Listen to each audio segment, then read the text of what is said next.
Assalamualaikum warahmatullahi wabarakatuh dan selamat sejahtera. Yang saya hormati Puan Amhani iaitu merupakan pensyarah bagi kursus PBKK 3123 Kaunseling Silang Budaya.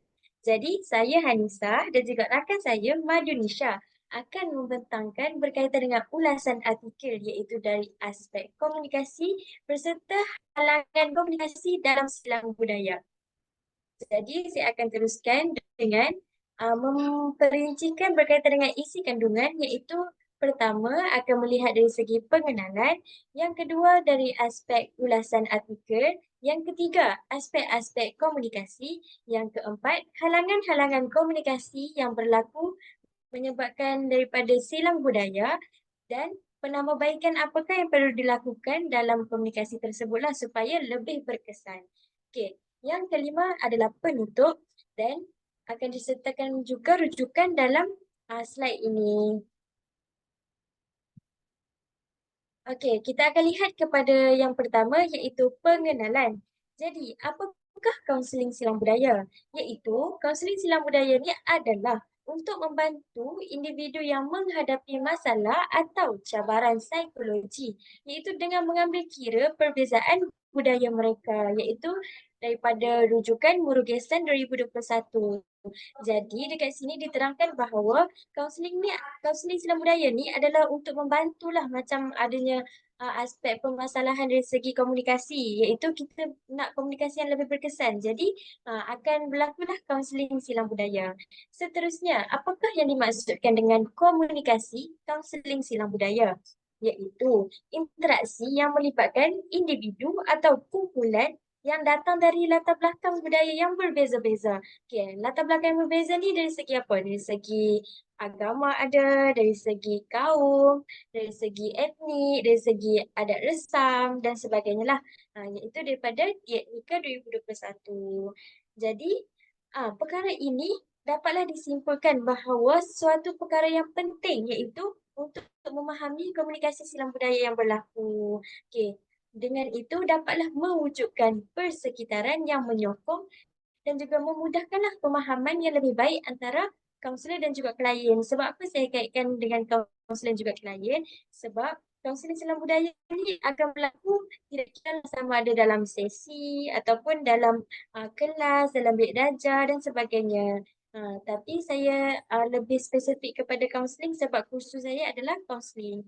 Okay, seterusnya, ulasan artikel. Saya akan menerangkan sikitlah berkaitan apa ulasan artikel yang kami akan bawakan pada hari ini, iaitu isu kemampuan komunikasi silang budaya di antara pelajar serta pengajar tempatan dengan pelajar luar negara. Okey, artikel tersebut terdiri daripada pelbagai jenis latar belakang dan budaya yang berbeza di salah sebuah universiti di negara Australia. Okey, kajian ni dilakukan adalah kerana wujudnya jurang budaya dalam komunikasi silang budaya yang berlakulah dalam pembelajaran mereka di luar negara tersebut. So, pelajar-pelajar yang terdiri pada pelbagai budaya yang berbeza ditempatkan di dalam sebuah bilik darjah yang sama. Jadi, berlakulah komunikasi silang budaya. Di sini dapatlah dilihat komunikasi yang berlaku, komunikasi yang agak kurang berkesan dalam artikel tersebut. So, kami akan huraikan beberapa perkara dan akan kaitkan dengan kaunseling silang budaya. Seterusnya, kita akan lihat daripada aspek-aspek komunikasi, iaitu aspek yang pertama dari kejelasan tutur kata penyampai. Okey, perbezaan dari corak komunikasi secara tidak langsung menyebabkan jurang sosial yang berlakulah. Okey, perbezaan ini dapat dilihat contoh dari penggunaan dialek masing-masing negeri. Contohnya negeri Melaka menggunakan dialek yang ada huruf R tukar huruf U di hujung seperti besar jadi besar. Okey, disebabkan slang-slang tersebut, wujudlah satu silang budaya yang akan mengakibatkan komunikasi di antara dua hala memerlukan komunikasi yang lebih jelas.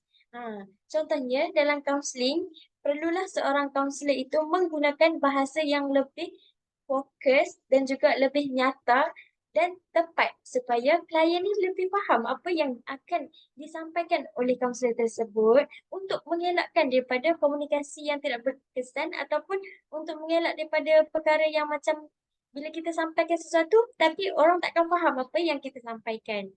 So di bawah poin kedua, pemahaman bahasa memungkinkan kaunselor untuk memahami perasaan dan pengalaman klien tersebut. Contohlah kan dekat sini, uh, kaunselor menerangkan aspek untuk mm, jadual yang lebih berkesan, tetapi kaunselor hanya menyatakan di atas dasar saja. Contohnya, untuk menjadi pelajar cemerlang perlu membuat jadual, tapi tidak spesifik. Contohnya macam waktu pagi apa yang perlu dilakukan? Tak ada. Waktu petang apa yang perlu dilakukan? Tak ada. Jadi, kurang berkesanlah komunikasi tersebut. Okay. Saya akan serahkan pembentangan pada hari ini kepada rakan saya iaitu Madunisha. Okey, baik. Terima kasih saya ucapkan kepada saudari Hanisa. Sekarang saya akan membentangkan tentang aspek kedua yang terdapat dalam komunikasi kaunseling silang budaya iaitu kesantunan bahasa semasa komunikasi. Kesantunan bahasa ini dia sebenarnya merujuk kepada penggunaan ayat yang tidak mempunyai maksud sindiran ataupun ejekan. Sebaliknya dia mengandungi unsur kejujuran, keikhlasan serta menggunakan bahasa yang dia tidak menyinggung perasaan orang lain. Kesantunan bahasa ini penting kerana kita kena memastikan tiada isu kesensitifan yang melibatkan budaya individu lain iaitu klien kita akan timbul sebab dia berpotensi untuk mengganggu emosi klien dan juga secara tidak langsung juga akan menjejaskan kelancaran sesi. Bukan itu sahaja, kaunselor perlu memastikan bahasa yang digunakan sesuai dan beradab. Contohnya, sistem panggilan. Untuk masyarakat Melayu, mereka mempunyai sistem panggilan yang tertentu seperti saudara, saudari, anda, kalian. Jadi kalau penggunaannya salah, maka klien akan merasakan kaunselor ini dia seorang yang biadab, dia seorang yang tidak bersopan. Padahal kaunselor sebenarnya dia tak tahu. Jadi amat penting untuk kita sebagai seorang kaunselor untuk mengambil tahu tentang kesantunan bahasa yang sesuai untuk digunakan sewaktu melakukan sesi kaunseling. Okey, seterusnya. Okay, yang kedua adalah halangan-halangan yang kita biasa jumpa semasa melakukan sesi dalam aspek komunikasi. Yang pertama adalah dari segi perbezaan bahasa. Klien yang pelbagai latar ini sudah semestinya mempunyai corak komunikasi yang berbeza seperti mana yang berlaku dalam kajian artikel. Sebab dalam kajian artikel juga ada menyatakan bahawa klien yang dia berlainan latar dari segi aspek budaya, agama, bangsa, dia mempunyai corak komunikasi yang berbeza mengikut budaya masing-masing.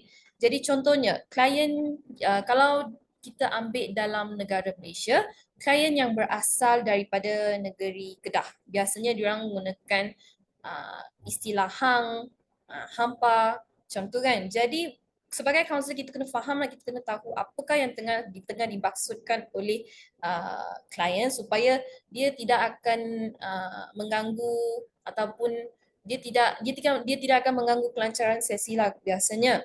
Seterusnya, kaunselor juga harus bersifat peka dalam memahami gaya serta selangkah komunikasi yang terdapat dalam sesi. Jadi, seorang kaunselor yang bijak mengendalikan sesi ini biasanya dia harus bersifat peka supaya dia dapat uh, menerima kliennya tanpa syarat. Terma itu biasanya kita gunakan dalam kaunseling. Kita kena menerima klien tanpa syarat walaupun dia mempunyai perbezaan dari segi budaya, dari segi bahasa dan juga lain-lain. Ini adalah untuk mengelakkan ataupun tidak memperlekehkan perbezaan yang wujud antara kaunselor dan juga klien itu tersendiri. Halangan yang kedua adalah keperluan kemahiran komunikasi. Jadi komunikasi yang wujud dalam sesi kaunseling ini bukan sahaja